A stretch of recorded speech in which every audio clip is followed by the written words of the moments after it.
એવા કાર્યક્રમ ખૂબ સફળ થઈ રહ્યા છે। એવા અમારા પરેડમાં ભાગ લેનાર જવાનો, એનસીસીના અમારા કેડેટ્સ, માઉન્ટેડ પોલીસ અને મીડિયાના મિત્રો, આજે જ્યારે 73મા ગણતંત્ર દિવસના ઉજવણી આખા દેશમાં થઈ રહી છે, ત્યારે હું સર્વપ્રથમ તમામ આપણા સુરતના નગરજનોના અને સમગ્ર લોકોના ખૂબ ખૂબ શુભકામના અને બધાઈ આપું છું। આજના દિવસ માટે અમારા જેટલા બી પૂર્વજો આપણા બલિદાન આપ્યા, જેનાથી આપણને સ્વતંત્રતા મળી અને પછી આપણા ગણતંત્ર ભારત તરીકે 1950માં અમે લોકો સ્થાપિત થયા, ત્યારે એવા મહાન ક્રાંતિકારોના જેના નામ છે, જેના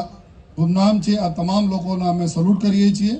અને એના શ્રદ્ધાંજલિ આપીએ છીએ, જેના લીધે આજે અમે લોકો સ્વતંત્ર ભારતમાં ખૂબ સરસ રીતે જો વિકાસના દોડમાં અગ્રસર થતા રહીએ છીએ। આજે જ્યારે દેશના વિકાસના વાત થાય ત્યારે આપણા ગુજરાત રાજ્ય સર્વપ્રથમ આગળના હરોળમાં રહે છે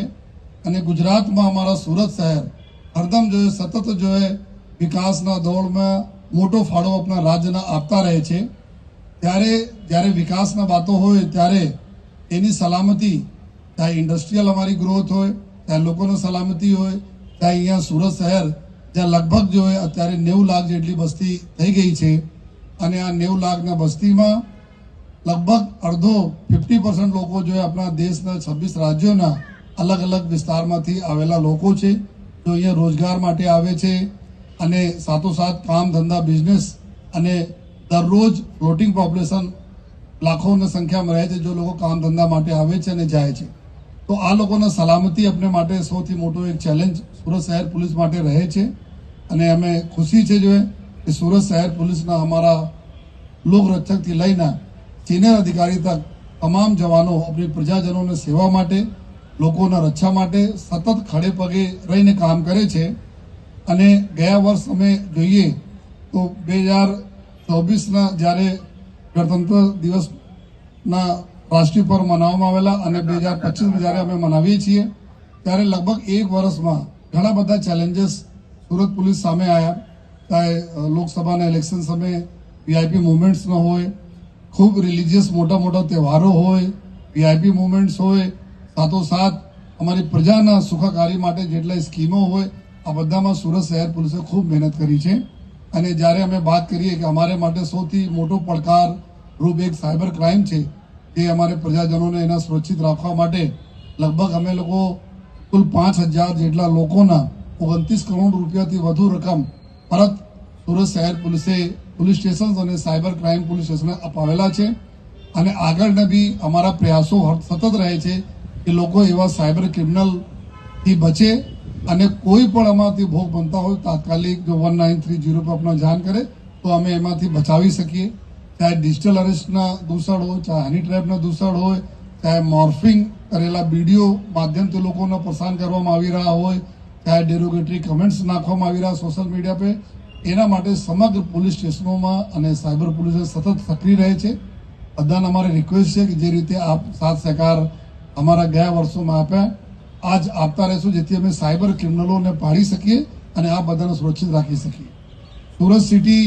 ઝડપથી વિકસતા એક આપણા શહેર છે, પૂરા વર્લ્ડમાં એના ગિનતી થાય છે, ત્યારે અમારા અમુક દૂષણો બી છે, જે દૂષણ જો ડ્રગ્સના દૂષણ છે। સુરત સિટીમાં નો ડ્રગ્સ ઇન સુરત સિટીના નેજા હેઠળ જો સુરત શહેર પોલીસ આપણે પ્રજાજનો સાથે મળીને જો કાર્યવાહી કરતી હોય છે, એમાં બી ઘણી બધી આપણને સફળતાઓ મળી છે। ઘણા કરોડો રૂપિયાના જો મુદ્દા માલ પકડાયા છે, કરીબ 300 જેટલા આરોપીઓ પકડાયા છે અને સતત આ દિશામાં અમે લોકો કામ કરતા રહેવાના છીએ। પ્રજાજનોને મારી નમ્ર વિનંતી છે કે એન્ટી નાર્કોટિક્સ યુનિટ જો માનનીય ગૃહ રાજમંત્રી સાહેબ દ્વારા ખોલવામાં આવેલી છે, સાથે સાથે રોડ વાઇડનિંગ કરવાના હોય, સર્કલ્સ નાના કરવાના હોય, સાઇનેજીસ મૂકવાના હોય, રોડ પર માર્કિંગ કરવાના હોય, આ સતત કામગીરી સુરત શહેર ટ્રાફિક પોલીસ કરતી રહે છે અને આમાં આપણને સફળતા મળી છે। બહુ મોટી સંખ્યામાં બી જો ફેટલ એક્સિડન્ટ જો આડેધડ જો લોકોના વ્હીકલ ચલાવવાના કારણે થતા હતા, એમાં જો ઘટાડો થયેલા છે અને આ વર્ષે જ્યારે મેટ્રોની કામગીરી ખૂબ ઝડપથી પૂર્ણ થવા જઈ રહી છે, અમુક માર્ચ પછી અમુક રૂટો પણ ખોલી દેવામાં આવશે જો ટ્રાફિક માટે, તો ધીમે ધીમે આ 2025ના વર્ષમાં અમે ઉમ્મીદ રાખીએ છીએ જ્યારે મેટ્રોના ઘણી બધી જગ્યાઓ કામગીરી પૂર્ણ થશે ત્યાં રોડ રસ્તાઓ પણ ખૂબ પહોળો થઈ જશે. અવોર્ડી છે ગુજરાત ગવર્મેન્ટ દ્વારા અને India book of records holder પણ છે રોહન ચાસિયા. ઇનામ વિતરણ પછી બેસ્ટ પ્લાટૂન કમાન્ડર્સનો ત્યારબાદ આપણી જે શાનદાર માર્ચ પાસ્ટ આપણે સૌએ નિહાળી એમાંથી બેસ્ટ કાર્ય કરે છે સુરત શહેર પોલીસ કંટ્રોલ રૂમ. ફરજ બજાવતા હેડ કોન્સ્ટેબલ પાર્વતીબેન, ફરજ બજાવતા ટીઆરબી શ્રી દેવરામ બાલીરામ. મુખ્ય મથક સુરત શહેર ખાતે ફરજ બજાવતી એન્કરિંગની કારીગરી માટે પૂજાબેન વાઘજીભાઈ પોલીસ.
और इसी के साथ आप सभी देख पा रहे हैं आज की इस परेड को निरीक्षण करने हेतु सूरत शहर police commissioner Shri Anupam Singh Gehlot sir, साथ ही डीसीपी हेडक्वार्टर्स एंड एडमिन चुका है बैंड की सुमधुर धुन के साथ 76वीं गणतंत्र दिवस परेड के मार्च पास्ट का. मैं एक इम्पॉर्टेंट अनाउंसमेंट करना चाहूँगी कि मार्च पास्ट के बाद पुलिस कमिश्नर श्री का उद्बोधन होगा और उद्बोधन के बाद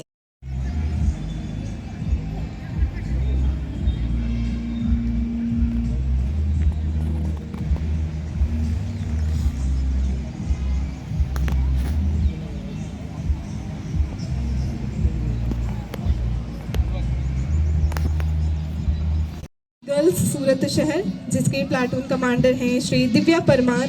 और प्लाटून सार्जेंट हैं श्री सुरभि, कमांडर हैं पीएसआई श्री एनवी भरवाड़ और प्लाटून श्री डी के मिठार और प्लाटून सार्जेंट हैं पोपट. में अगर कोई शाखा है तो वो है एनसीसी और प्लाटून नंबर 9 पुलिस माउंटेड शाखा मन से गुजरते हुए जिसके प्लाटून कमांडर हैं एएसआई श्री रंजीत सिंह. गणतंत्र दिवस का राष्ट्रीय पर्व के दिन सूरत शहर पुलिस परेड ग्राउंड ऊपर जो है खूब हमारे जवानों के द्वारा एनसीसी कैडेट के द्वारा जो है परेड का जो है निर्देशन किया गया. और इस पूरी साल भर का हमारा 2024 से 25 जब हम गणतंत्र दिवस सेलिब्रेट करते हैं तो हम अपनी समीक्षा भी अपनी कामगिरी करते हैं. उसमें हमारा सूरत शहर हमारा गुजरात राज्य का सबसे गति से जो विकास करता हुआ शहर है और गुजरात हमारा जो पूरे देश का सबसे ज़्यादा तेज़ी गति से करता हुआ विकास करता हुआ जो हमारा राज्य है. हमारी सभी की जवाबदारी सूरत शहर पुलिस की बनती है कि हमारे सूरत शहर में जितने भी रोजगार हैं काम धंधा के लोग आते हैं उनकी सलामती को सुनिश्चित किया जाए. साथों साथ जो हमारे चैलेंजेस साइबर क्राइम के चैलेंजेस हैं जिसमें लगभग 30 करोड़ रुपये तक की रकम हम लोग इस साल वापस दिलाए लोगों को. ड्रग्स का दूषण को दूर करने के लिए उनके विरुद्ध में जो हमारी लड़ाई है, ट्रैफिक नियमन के बारे में जो प्रजाजनों का सहकार है और कायदा व्यवस्था खूब अच्छा चले इसके लिए जितने एंटी सोशल एलिमेंट्स हैं उनके विरुद्ध जो कार्रवाई करने का हमारा अभियान जो गया वर्ष में रहा वो अभियान चालू रहेगा. और आज के जो शुभ पर्व हम इसलिए मना पा रहे हैं कि हमारे बहुत सारे पूर्वज हमारे क्रांतिकारी वीरों ने जो अपना बलिदान दिया जिसके वजह से आज हम लोग स्वतंत्र भारत में खूब अच्छी गति के साथ विकास कर रहे हैं. तो उनको हम याद करते हैं और हमारा सूरत शहर पुलिस परिवार की तरफ से हमारे सूरत शहर के समग्र नगरजनों को खूब हम बधाई देते हैं. साथों साथ पूरा साल जब हम अपनी बातों को प्रजा तक लेके प्रजा की बातों तक जो हमारे तक आई इसमें जो हमारा रोल मीडिया ने जो प्ले किया, और इसलिए मैं मीडिया के मित्रों को भी खुद को मैं आभार भी मानता हूँ, अभिनंदन भी देता हूँ कि आप अपनी जो फ़र्ज निभाते हैं, और हम लोग मिल के ही आने वाला समय में 2025 में भी सूरत को खूब अच्छे से रखेंगे। यही मैं आप सभी को भरोसा भी देता हूँ, और फिर से आपको सभी को मैं बधाई देता हूँ। जय हिंद, जय भारत।